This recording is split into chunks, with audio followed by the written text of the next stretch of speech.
LCD Ministry, saudara yang terkasih dalam Tuhan. Pagi hari ini kita berjumpa lagi dalam renungan pagi.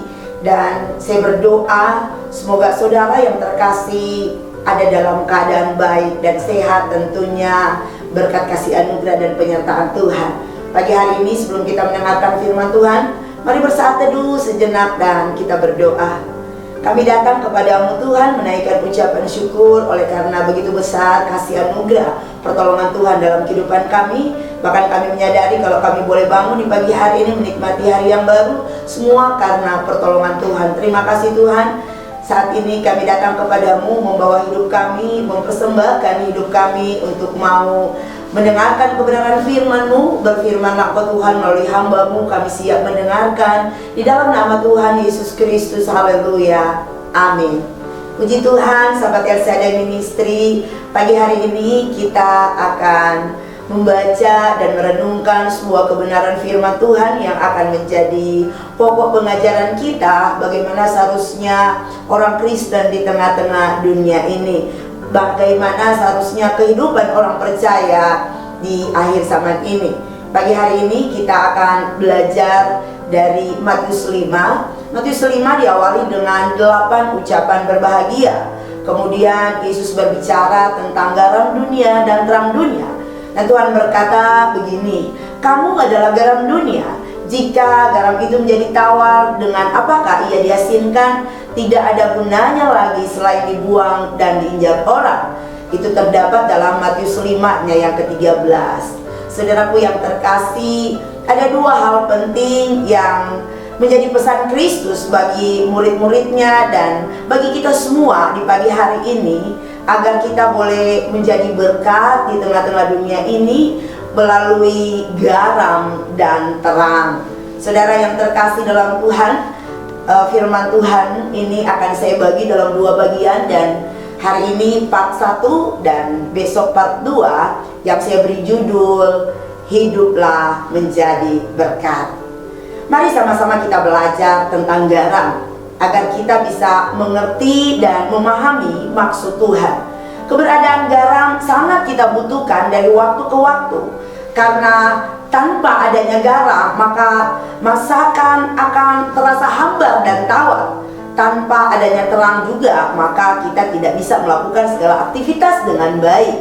Saudara, ada begitu banyak manfaat garam dalam kehidupan manusia. Bukan saja digunakan saat kita memasak, tapi dalam berbagai aspek, dalam dunia kecantikan, kesehatan, juga untuk membersihkan dan lain sebagainya.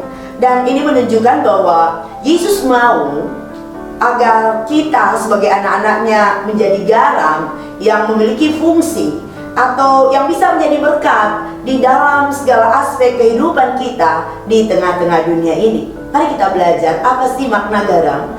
Garam memiliki fungsi untuk mengawetkan makanan dan membuat makanan memiliki rasa gurih, rasa enak. Karena tanpa adanya garam maka masakan akan terasa tawar. Sama seperti garam, maka orang percaya, anak-anak Tuhan juga diharuskan untuk memiliki rasa yang bisa dinikmati oleh banyak orang. Menjadi garam berarti kita harus memiliki dampak bagi orang-orang di sekitar kita, menampilkan cita rasa, ciri khas Yesus Kristus yang berbeda dengan orang-orang dunia ini. Garam memiliki fungsi untuk menghasilkan rasa, dan cara bekerja garam hanya satu, yaitu melalui melarutkan, menghilangkan dirinya dan mati, melebur ke dalam sebuah makanan. Saudara, dengan demikian garam itu baru bisa berguna, garam itu baru bisa bermanfaat, garam itu baru bisa menghasilkan rasa ketika garam itu hancur, melebur di dalam sebuah makanan atau di dalam segala aspek di mana garam itu dibutuhkan. Garam juga bisa berarti memurnikan. Nah, kita anak-anak Tuhan, orang-orang percaya dimurnikan dengan cara belajar meninggalkan hidup yang lama, hidup yang tidak egois, tapi hidup yang lebih mementingkan orang lain. Tidak lagi pelit, tapi suka membantu. Dulunya mungkin kita pemarah, tetapi saat ini ketika kita diharuskan menjadi garam, maka kita menjadi orang-orang yang suka berdamai. Karena saya dan saudara sudah dimurnikan, sehingga kita harus menjadi berkat. Anak-anak Tuhan harus menjadi garam yang menghasilkan rasa bagi orang-orang di sekeliling kita. Menjadi garam berarti harus rela mengorbankan banyak hal, mematikan sikap-sikap yang mementingkan diri sendiri, dan harus rela berkorban, rela hancur, menjadi berkat bagi kemuliaan nama Tuhan. Dan yang memampukan kita menjalani semua ini adalah sikap hati kita, seberapa dewasa kita di depan Tuhan. Dan itu menentukan bagaimana Tuhan bisa percaya kepada kita. Apapun yang kita korbankan, entah itu pikiran, tenaga, uang, talenta, semua itu harus digarami dengan ketulusan atau tanpa pamrih. Setiap kita harus digarami dan jadi garam bagi dunia ini. Kita harus mampu menampilkan sikap hati dengan menjaganya saat kita melewati api pemurnian atau ujian kehidupan. Saudara, jika respon kita benar, maka pasti Tuhan akan menganugerahkan kemurahan hatinya. Ada beberapa sikap hati yang salah, seperti setiap kali kita berdosa lalu kita bertobat, sudah tentu Tuhan yang penuh dengan belas kasihan akan mengampuni kita. Tetapi saudara, setiap kali ada orang yang berdosa sekali atau melakukan kesalahan kepada kita, atau yang kita lihat melakukan pelanggaran, maka respon kita sebagai manusia, kita menghakimi mereka. Luar biasa. Saudara, akhirnya kita tidak menjadi garam. Ada beberapa pernyataan yang mungkin keluar dari mulut kita yang berkata, semua sudah saya lakukan, saya sudah menolong dia, tetapi ini balasannya kepada saya. Saudara, artinya orang tersebut benar-benar salah. Tetapi saudara, ketika kita mulai menyalahkan orang lain, berarti kita juga menyalahkan Tuhan. Sebenarnya perkataan itu artinya bahwa kita berjalan bersama dengan Tuhan, tetapi masih ada keangkuhan di dalam kehidupan kita. Kita tidak bisa meleburkan diri kita untuk menjadi garam. Ada banyak hal yang tidak Tuhan sukai dalam kehidupan kita sebagai anak-anak Tuhan, dan yang itu kita lakukan. Terkadang juga kita suka menyimpan kesalahan orang lain. Tuhan tidak pernah membawa anak-anaknya, atau Tuhan tidak ingin kita memiliki sifat-sifat buruk, sifat-sifat iri, marah, keras hati. Dan orang percaya tidak pernah dipanggil untuk bertikai, melakukan pelanggaran dengan siapapun, baik itu di dalam gereja maupun di luar gereja. Saudara, ketika kita diharuskan menjadi garam, kita tidak perlu menanggapi kritikan secara berlebihan atau menanggapi dengan serius gosip-gosip dari orang lain. Saat mendapatkan apapun yang tidak baik, kita harus memiliki respon hati, sikap hati yang harusnya berterima kasih, dan itu menunjukkan kualitas hidup kita sebagai orang percaya yang menjadi garam di tengah-tengah dunia ini. Ya, meskipun memang pada kenyataannya akan sangat menyakitkan hati. Saudara, ketika garam dileburkan dan dia menjadi hancur mati, tentu kalau dia bisa berteriak ada rasa sakit. Tapi itulah yang harus kita lakukan. Ketika kita merasa bahwa orang-orang di sekeliling kita tidak memiliki kasih, maka bukan berarti kita juga melakukan hal yang sama. Sebaliknya, untuk menjadi garam, menjadi berkat, kita harus berusaha untuk menghadirkan kasih di dalam kehidupan kita. Kita harus menjadi garam. Dan marilah kita menyadari bahwa peran orang-orang percaya, anak-anak Tuhan, orang-orang Kristen di tengah dunia ini adalah menjadi garam melalui kehidupan sehari-hari. Kamu adalah garam dunia. Dengan menjalankan fungsi sebagai garam dunia, maka kekristenan yang kita hidupi menjadi bermakna dan berdampak bagi diri kita sendiri maupun orang-orang di sekitar kita, dan dunia boleh melihat serta memuliakan Tuhan lewat kehidupan kita sebagai orang percaya. Saudara yang terkasih, Alkitab mengatakan bahwa keberadaan orang percaya di tengah-tengah dunia ini adalah sebagai garam.